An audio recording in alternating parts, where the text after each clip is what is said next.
All right, folks, here we go. Thursday morning. It's been a wild start to the day. Why? Well, we've had a slew of big central banks coming out with their policy decisions this morning. Yesterday, we had the FOMC, so central bank here in the U.S. They met.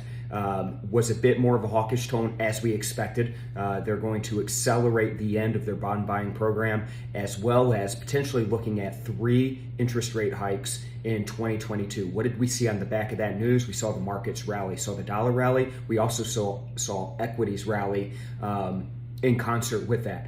This morning, we're seeing a continuation of that rally. We're also seeing on the back of 2 other big central bank meetings. Bank of England met this morning, as well as the European Central Bank. Bank of England actually shocked the market yet again with an interest rate hike, 15 basis points higher.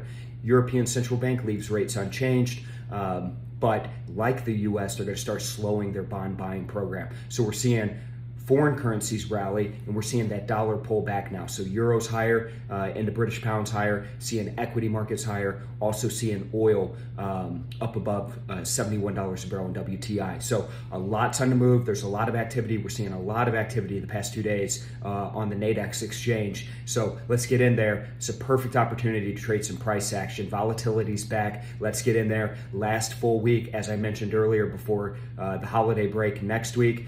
I'll see you folks again tomorrow morning.